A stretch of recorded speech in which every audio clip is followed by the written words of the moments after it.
মৰমৰ ছাত্ৰ-ছাত্ৰীসকল, আজি মই সপ্তম শ্ৰেণীৰ অসমীয়া কিতাপখনৰ 14 নম্বৰ পাঠত থকা প্ৰশ্নবিলাকৰ উত্তৰ লিখি দিম। তোমালোকে উত্তৰবিলাক লিখি ল'বা।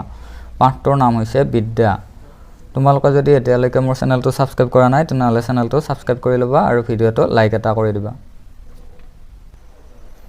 এতিয়া অনুশীলনীত থকা 1 নম্বৰ প্ৰশ্নটো হ'ল পাঠটো শুদ্ধ উচ্চাৰণেৰে পঢ়া। তোমালোকে পাঠটো নিজে নিজে পঢ়িবলৈ চেষ্টা কৰিবা, উচ্চাৰণবিলাক শুদ্ধ কৰিবা। 2 নম্বৰ পাঠটোৰ মূল কথাখিনি কোৱা আৰু লিখা। এই প্ৰশ্নটো লিখিব লাগিব কাৰণ এইটো অলপ দৰকাৰী, গতিকে মই এতিয়া লিখি দিম, তোমালোকে লিখি ল'বা। উত্তৰটো তোমালোকে ইয়াৰ পৰা লিখি ল'বা। ইয়াতে ধুনীয়াকৈ লিখা আছে, কিন্তু গোটেইখিনি লিখিব নালাগে। মই ইয়াতে চিন দিছোঁ, চিন দিয়া মতে লিখিবা। মই এবাৰ পঢ়ি দিম। উত্তৰ: কোনো কাম কৰিবলৈ কামটোৰ প্ৰয়োজনীয় আহিলা পাতি লাগিবই।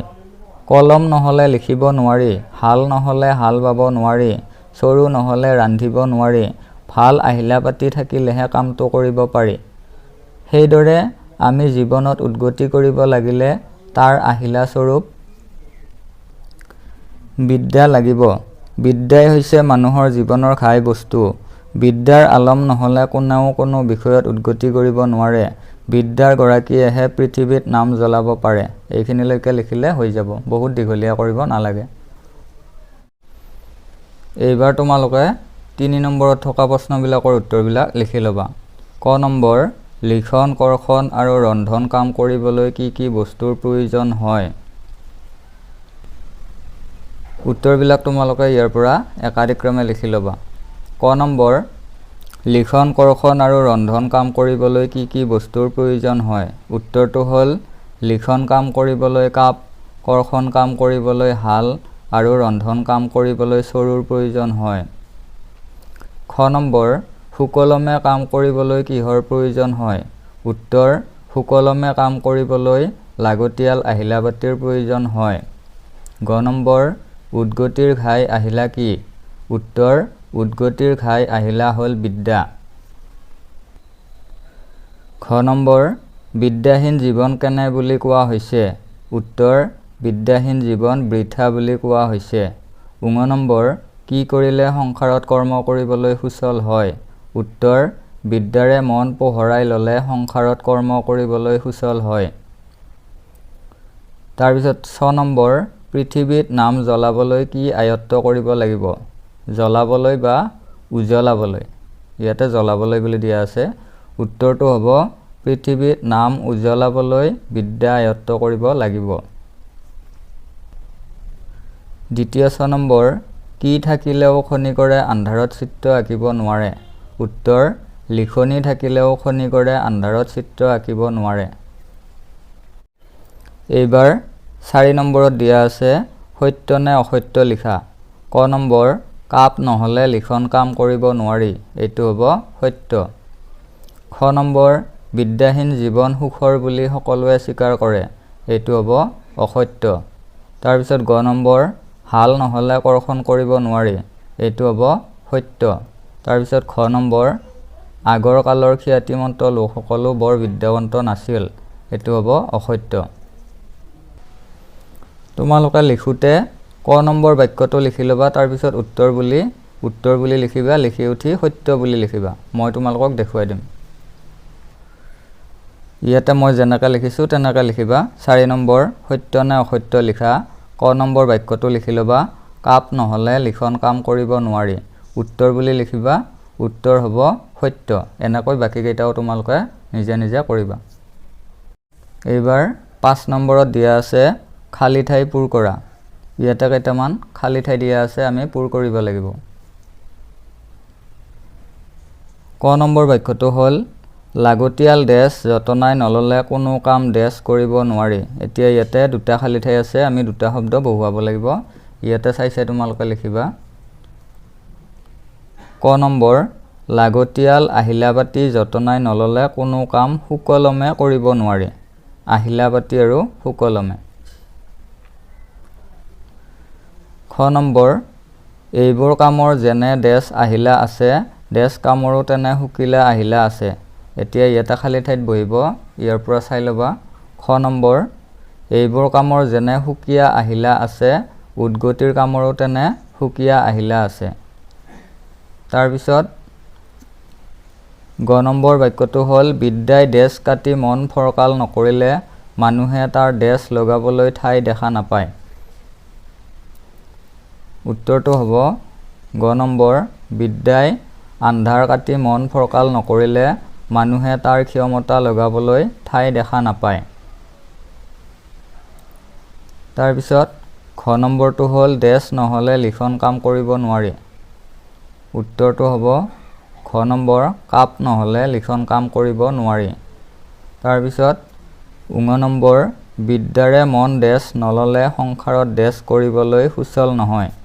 উত্তৰটো হ'ব ঙ নম্বৰ বিদ্যাৰে মন পোহৰাই নল'লে সংসাৰত কৰ্ম কৰিবলৈ সুচল নহয়। ইয়াৰ পৰা তোমালোকে খালী ঠাইকেইটা পূৰ কৰি ল'বা। 6 নম্বৰত দিয়া আছে তলৰ বাকচত থকা শব্দবোৰৰ পৰা ক্ৰিয়াবাচক বিশেষ্য পদবোৰ বাছি উলিওৱা। ইয়াতে কেইটামান শব্দ দিয়া আছে, আমি ক্ৰিয়াবাচক বিশেষ্য পদবোৰ ইয়াৰ পৰা বিচাৰিব লাগিব। মই তলত চিন দিছোঁ, এই চিন দিয়া শব্দকেইটা হৈছে ক্ৰিয়াবাচক বিশেষ্য পদ।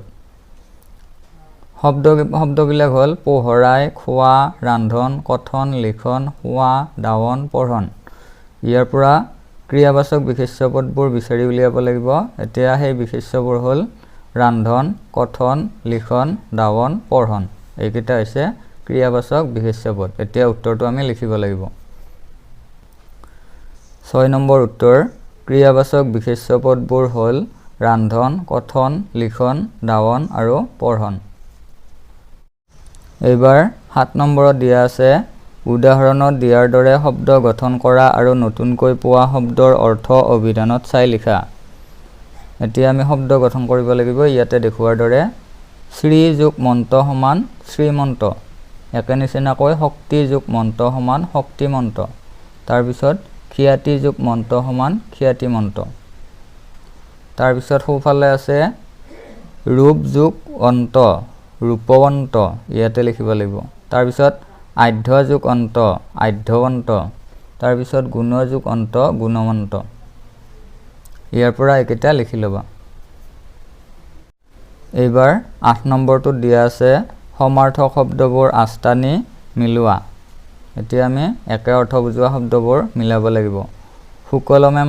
সুকলমে মানে হৈছে অনায়াসে, সুকীয়া মানে হৈছে পৃথক, বৃথা মানে নিষ্ফল, ফৰকাল মানে পৰিষ্কাৰ, পোহৰ মানে আলোক, লাগতিয়াল মানে প্ৰয়োজনীয়। এইকেইটা তোমালোকে মিলাই ল'বা। এইবাৰ 9 নম্বৰত দিয়া আছে বাওঁফালৰ শব্দবোৰৰ বিপৰীত অৰ্থ বুজোৱা শব্দবোৰ সোঁফালৰ শব্দ সম্ভাৰৰ পৰা বাছি উলিয়াই মাজৰ ঘৰটোৰ ভিতৰত লিখা।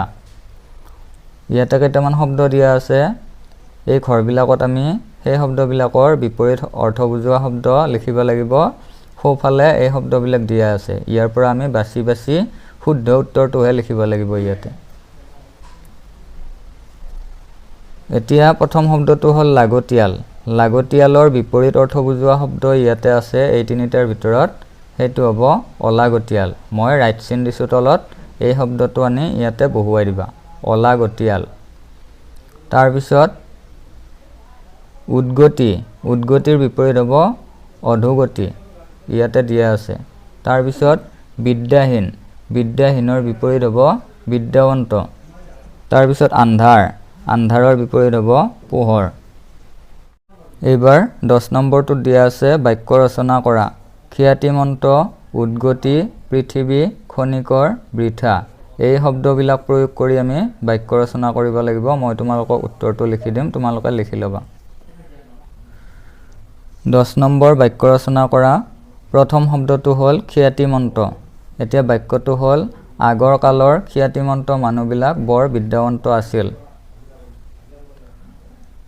তাৰ পিছৰ শব্দটো হ'ল উদ্গতি। বাক্যটো হ'ব বিদ্যাৰ আলম নহ'লে কোনেও কোনো বিষয়ত উদ্গতি কৰিব নোৱাৰে। তাৰ পিছৰ শব্দটো হ'ল পৃথিৱী। পৃথিৱীত নাম উজ্বলাবলৈ হ'লে বিদ্যা অৰ্জন কৰিবই লাগিব। তাৰপিছত খনিকৰ। লিখনি থাকিলেও খনিকৰে আন্ধাৰত চিত্ৰ আঁকিব নোৱাৰে। তাৰপিছত বৃথা। বিদ্যাহীন জীৱন বৃথা বুলি সকলোৱে স্বীকাৰ কৰে।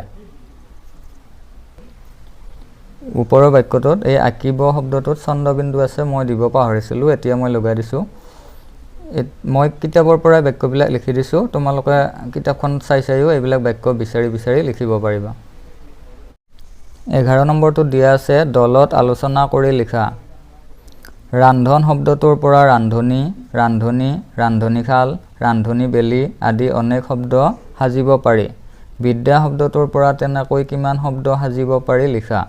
এতিয়া মই বিদ্যা শব্দটোৰে সাজিব পৰা শব্দবিলাক তোমালোকক লিখি দিম। 11 নম্বৰ উত্তৰ, বিদ্যা শব্দটোৰ পৰা সাজিব পৰা শব্দবোৰ হ'ল 1 নম্বৰ বিদ্যাৱন্ত, 2 নম্বৰ বিদ্যাৱতী, 3 নম্বৰ বিদ্যালয়, 4 নম্বৰ বিদ্যাৰ্থী, 5 নম্বৰ বিদ্যাদেৱী, 6 নম্বৰ বিদ্যাৰ্ণৱ, 7 নম্বৰ বিদ্যায়তন, 8 নম্বৰ বিদ্যাপীঠ ইত্যাদি। এই শব্দকেইটা তোমালোকে ইয়াৰ পৰা লিখি ল'বা। এইবাৰ 12 নম্বৰত দিয়া আছে তলৰ শব্দবোৰ বৰ্ণৰ ক্ৰম ৰক্ষা কৰি সজোৱা অভিধানৰ ক্ৰমত। কেইটামান শব্দ দিয়া আছে, যশস্যা, সকাম, সুচল, কৰ্ষণ, আলম, লিখনি, ৰশ্মি, বৃথা, চৰু, গভীৰ, খনিকৰ, ধন। এতিয়া আমি অভিধানৰ মতে একাধিক ক্ৰমে সজাব লাগিব, অৰ্থাৎ বৰ্ণমালাৰ ক্ৰম অনুসৰি। প্ৰথম স্বৰবৰ্ণ আহিব, তাৰপিছত ব্যঞ্জন বৰ্ণ আহিব। প্ৰথমতে অ, আ, ই, তাৰপিছত ক, খ, এনেকৈ একাধিক ক্ৰমে সজাব লাগিব। উত্তৰটো তোমালোকে ইয়াৰ পৰা লিখি ল'বা।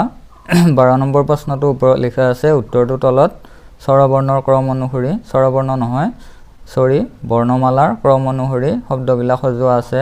উত্তৰটো হ'ল আলম, কৰ্ষণ, খনিকৰ, গভীৰ, চৰু, বৃথা, যশস্যা, ৰশ্মি, লিখনি, সকাম, সুচল। মৰমৰ ছাত্ৰ ছাত্ৰীসকল, আজিৰ ভিডিঅ'টো ইমানতে শেষ কৰিছোঁ। তোমালোকে যদি ভিডিঅ'টো ভাল পাইছা এটা লাইক কৰিবা আৰু চেনেলটো ছাবস্ক্ৰাইব কৰি ল'বা।